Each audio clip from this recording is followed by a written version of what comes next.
Hello friends, welcome to our channel physics bio. आज पढ़ेंगे new chapter natural resource. इसमें देखेंगे कौन कौन सा रिसोर्सेस है जिन्होंने हम लोग को नेचर ने गिवन है। तो इसमें मेनली देखेंगे कि कौन कौन सा रिसोर्स है जिन्हें हम लोग पहले से ही मिला है या गिवन है। तो देखेंगे इसमें आज का लेक्चर में कि कौन कौन सा नेचुरल रिसोर्स है। तो स्टार्ट करते हैं आज का लेक्चर। नेचुरल रिसोर्सेस मेनली हम लोग को नेचुरल रिसोर्सेस, जैसे हम लोग का जो प्लेनेट है अर्थ, खाली अर्थ ऐसा प्लेनेट है जिसमें लाइफ एग्जिस्ट करता है। बाकी मार्स, जुपिटर, वेनस किसी में भी लाइफ एग्जिस्ट नहीं करता। खाली क्या है, अर्थ है जिसमें लाइफ एग्जिस्ट करता है। तो मेनली हम लोग के कौन कौन सा रिसोर्स है। पहला रिसोर्स है लैंड, सेकेंड रिसोर्स है water and third air. Land water air, ये तीनों किसी की हम लोग को नेचुरल रिसोर्स, ये हम मैन मेड नहीं है। हम लोग उसको ना वाटर को बनाया है ना लैंड को बनाया है, ठीक है ना एयर को बनाया है। हमें तीनों क्या है, ये नेचुरल रिसोर्सेज नेचर से हम लोग को गिवन है। इसको हम लोग इसको यूज़ कर रहे हैं अभी। एयर को किस फॉर्म में यूज़ कर रहे हैं, ऑक्सीजन के फॉर्म में, वाटर को पीने के फॉर्म में, लैंड को हम जिसमें हम लोग रह रहे हैं उस, ठीक। तो मेनली जो लैंड वाटर एयर है, लैंड को बोलते हैं लिथोस्फियर। लिथोस्फियर क्या है, it is outer most earth crust. ये सबसे आउटर मोस्ट क्या है, अर्थ क्रस्ट, इसको बोलते हैं लिथोस्फियर। सेकेंड है वाटर, वाटर को बोलते हैं हाइड्रोस्फियर। हम लोग के अर्थ में 75% क्या है, वाटर है। ओनली 25% लैंड है। सोच सकते हो क्या, 75% क्या है, वाटर है। ओनली 25% क्या है, लैंड है, ठीक। और सब अंडर ग्राउंड वाटर है, ठीक है ना, अंदर। और हम लोग ज़मीन के जो अर्थ है उसके नीचे भी वाटर है, ऊपर में वाटर है, मतलब वाटर ही वाटर है हर जगह। खाली 25% है। एयर, एयर को बोलते हैं एटमोसफियर, ठीक। जब लिथोस्फियर, हाइड्रोस्फियर एंड एटमोसफियर, ये तीनों जब इंटरेक्ट करते हैं तो क्या बनता है, बायोस्फीयर। बायोस्फीयर क्या है, एक लिविंग थिंग जिसमें ऑल लिविंग फॉर्म हो जाते हैं, ठीक। तो मतलब लिथोस्फीयर, हाइड्रोस्फीयर और एटमोस्फीयर आपको क्लियर हो गया होगा कि लैंड को बोलते हैं लिथोस्फीयर, वाटर को बोलते हैं हाइड्रोस्फीयर, एयर को बोलते हैं एटमोस्फीयर। अब देखते हैं नेक्स्ट, ब्रीथ ऑफ लाइफ, ठीक। ब्रीथ ऑफ लाइफ का मतलब जिंदगी की सांस। The process which result in the consumption of oxygen and the concomitant production of carbon dioxide is consumption। ऐसा प्रोसेस हो रहा है जिसमें क्या, ऑक्सीजन का कंजप्शन। ऑक्सीजन कंजप्शन मतलब जो चीज़ किसी भी चीज़ को कंजप्ट करना, लेना मतलब। तो ऐसा मतलब प्रोसेस है ब्रीथ ऑफ लाइफ जिससे हम लोग ऑक्सीजन को इनहेल करते हैं और उस वक्त क्या करते हैं, कंकमिटेंट क्या प्रोडक्शन करते हैं, कार्बन डाइऑक्साइड का। कैसे, किस फॉर्म में, कंबसन फॉर्म में। तो उसको क्या बोलेंगे, ब्रीथ ऑफ लाइफ। नेक्स्ट है, अब दो मतलब जो टू मेन फीचर्स है जिससे हम लोग फिक्स कर सकते हैं। They are fixed by green plant convert carbon dioxide into glucose. हम लोग को पता है कि ग्रीन प्लांट क्या करता है, फूड बनाता है। ग्रीन प्लांट क्या होते हैं, ऑटोट्रॉपिक होते हैं, वो क्या बनाते हैं, फूड बनाते हैं विद हेल्प ऑफ फोटोसिंथेसिस। तो क्या करते हैं वो, green plant convert carbon dioxide को किस में कन्वर्ट करते हैं, ग्लूकोज में, with the help of photosynthesis. पहले तो हम लोग कार्बन डाइऑक्साइड को फिक्स कर लिए किसमें, फोटोसिंथेसिस की माध्यम से। सेकेंड है, marine animals use carbonate dissolve in sea water to make their cell. Marine animals क्या करते हैं, कार्बोनेट को यूज़ करते हैं क्या क्या करने के लिए, सी वाटर, टू क्या बनाने के लिए, सेल बनाने के लिए। तो देखिए मेन फ्रेंड्स, इसमें जो कार्बन डाइऑक्साइड है और बाकी मार्स वेनस में ना 95 से 97% है खाली कार्बन डाइऑक्साइड। तो आप सोच सकते हैं कि मतलब उतना कार्बन डाइऑक्साइड है तो वहाँ लाइफ एग्जिस्ट नहीं कर सकता।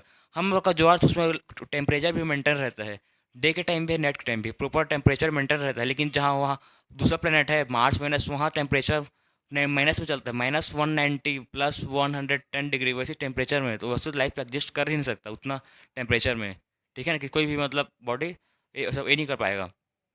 तो मेनली उसीलिए मतलब हम लोग प्लेनेट में सब चीज़ मतलब मेंटेन है, इंटरमीडिएट है, हर चीज़ सबसे चल सीजनल है, उसी से हम लोग का लाइफ एग्जिस्ट हो पा रहा है अर्थ में। मेन यही है। तो इसमें देखते हैं और आगे नेचुरल रिसोर्स को टॉपिक देखते हैं। Next, the role of atmosphere in climatic changes. Atmosphere का क्या रोल रहता है किसमें, क्लाइमेटिक चेंजेस में, देखेंगे उसको अब। The atmosphere keep the average temperature of the earth fairly steady during the day and even during the course of whole year. जो एटमोसफियर का मेन फंक्शन है, क्या करता है, टेम्परेचर को स्टडी फॉर्म में रखता है पूरे डे और whole year. Day night whole year हमेशा के लिए क्या करता है, टेम्परेचर को मेंटेन करके रखता है। और मान लो टेम्परेचर मेंटेन नहीं करेगा एटमोसफियर, अगर टेम्परेचर हम मतलब 100 डिग्री सेल्सियस से 50 डिग्री सेल्सियस से 150 डिग्री सेल्सियस रहेगा तो हम लोग वो जल के राख हो जाएंगे।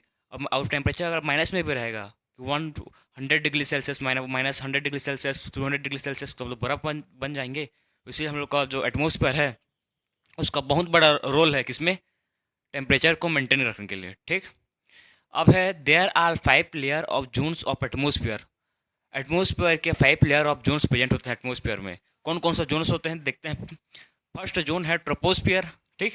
सेकंड है स्ट्रेटोस्फियर, थर्ड है मिसोस्फियर, फोर्थ है थर्मोस्फियर एंड फिफ्थ है एक्सोस्फियर।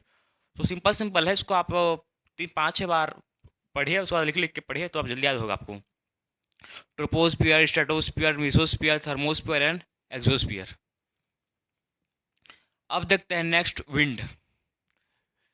विंड का क्या रोल है देखेंगे। The changes in the earth atmosphere are responsible for the wind, storm and rain. जो भी चेंजेस होते हैं अर्थ एटमोस्फियर में वो किसके लिए रिस्पॉन्सिबल है, विंड के लिए रिस्पॉन्सिबल है, स्टॉर्म के लिए रिस्पॉन्सिबल है और रेन के लिए। ये तीनों चीज़ के लिए रिस्पॉन्सिबल है कौन, अर्थ atmosphere. The land gate heated up and कोल्डेड down faster than the water. जो ज़मीन है, जो लैंड है, वो किससे जल्दी ही गर्म होता है, जल्दी गर्म हो जाता है और जल्दी ही ठंडा हो जाता है as compare to water. Water तो लेट में होता है लैंड से, ठीक है। The formation of water vapour in the atmosphere due to heating of water bodies and activities of living organism. किसमें फॉर्मेशन ऑफ वाटर होगा, इन क्या होता है और एटमोसफियर में वाटर वेपर का फॉर्मेशन होता है किसके लिए, विद द लिविंग फॉर्म, मतलब वो किस वो कैसे फॉर्म होता है, due to the heating of water bodies. और पानी गर्म, पता है आपको वो एवोपोरेशन का प्रोसेस, अगर पानी गर्म होता है तो वाटर वेपर बन के ऊपर जाता है, और नहीं तो ह्यूमन एक्टिविटीज़ के चलते। तो दो मेन है जो होता है। तो इसमें हम लोग हो गया। तो मेन देखें, इसमें विंड देख चुके हैं, फिर अब the role of the atmosphere in climatic changes बहुत ही इंपॉर्टेंट है। अब देखते हैं नेक्स्ट रेन। तो रेन में देखेंगे हम लोग कि इसमें कैसे वो रेन फॉर्म्ड होता है, कैसे इवेपोरेशन क्या है, कंडेंसेशन क्या है, उसको देखेंगे। तो देखते हैं rain. It is formed by evaporation and condensation of the water cycle. ये किससे फॉर्म होता है, इवेपोरेशन और कंडेंसेशन। इवेपोरेशन मतलब आप लोग को पता होगा, बहुत लोग को नहीं पता होगा, मैं आपको बता रहा हूँ एक बार फिर से। इवेपोरेशन उसको बोलते हैं जिसमें लिक्विड पार्ट लिक्विड होता है, जो वाटर होता है वेपर फॉर्म में कन्वर्ट होता है, उसको बोलते हैं इवेपोरेशन। जिसमें वाटर वेपर फॉर्म में कन्वर्ट होता है, लिक्विड पार्ट वेपर फॉर्म में कन्वर्ट होता है, उसको बोलते हैं इवेपोरेशन। और कंडेंसेशन मतलब इस जस्ट अपोजिट है इवेपोरेशन में। जो वेपर फॉर्म में वो कन्वर्ट होगा इसमें लिक्विड फॉर्म में, ठीक है ना। जो वेपर है उसमें किस में कन्वर्ट होगा, लिक्विड में। और इसमें क्या होगा, इवेपोरेशन में जो लिक्विड है वो किस में कन्वर्ट होगा, वेपर में। एक दूसरे जस्ट अपोजिट है of water cycle in which distribution of the water take place. इसमें क्या होता है, वाटर का डिस्ट्रीब्यूशन होता है। अब रेन किस चीज़ के लिए इंपॉर्टेंस का है, इसका रोल क्या है, importance for agriculture processes. Image का यूज़ क्या है, एग्रीकल्चर फॉर। बहुत लोग फार्मर लोग किसके ऊपर डिपेंड रहते हैं, वाटर के ऊपर। अगर पानी नहीं गिरेगा तो उन लोग की जो भी पेडी कुछ भी वेट कुछ भी बोए रहेंगे वो खत्म हो जाएगा, उसी लोग पूरे डिपेंड होते हैं वाटर के ऊपर। Conserve rain by constructing dams and pools. हम वाटर को कंजर्व कर सकते हैं किसी हेल्प से, डैम्स और पुल्स की हेल्प से। नेक्स्ट देखते हैं आप एसिड रेन। एसिड रेन और नॉर्मल रेन दोनों डिफरेंस बिटवीन है। नॉर्मल रेन तो खाली उसमें वाटर रहता है, लेकिन एसिड रेन में बहुत सारे nitric acid, sulphuric acid form होता है acid rain. When fossil fuel are burned, gases like sulphur dioxide and nitrogen dioxide are released. जब फॉसिल फ्यूल बर्न होते हैं, फॉसिल फ्यूल क्या है, कोल, पेट्रोलियम, तो कौन कौन सा गैस निकलते हैं, sulphur dioxide and carbon dioxide, sulphur dioxide and nitrogen dioxide. ये दोनों गैस बहुत ही डेंजर हैं। The gases are dissolving in water. ये जो गैस है वो किस में डिजॉल्व होते हैं, वाटर में डिजॉल्व होते हैं। क्या फॉर्म करने के लिए होते हैं, nitric acid and sulphuric acid. ये जो गैस है, कौन कौन gas, sulphur dioxide and nitrogen oxide, इस किस में डिजॉल्व होते हैं, वाटर में। क्या फॉर्म करने के लिए, देखिए नाइट्रिक एसिड। वो इसका मतलब नाइट्रिक एसिड मतलब बहुत ही डेंजर एसिड है। और सल्फ्यूरिक एसिड। आपने ताजमहल, ताजमहल के एसिड रेन के चलते अब वो धीरे धीरे पीला हो रहा है। ठीक है ना, पहले वो बहुत वो पूरा वाइट सब बना था ना ताजमहल, तो पूरा वाइटिश था, लेकिन अब धीरे धीरे एसिड रेन की वजह से वो पीला होता जा रहा है। तो एक मेन हम लोग रेन को, अब रेन कंप्लीट हो गया, रेन एसिड रेन दोनों देख लें। अब मिलते हैं नेक्स्ट, और अब मिलेंगे नेक्स्ट लेक्चर में।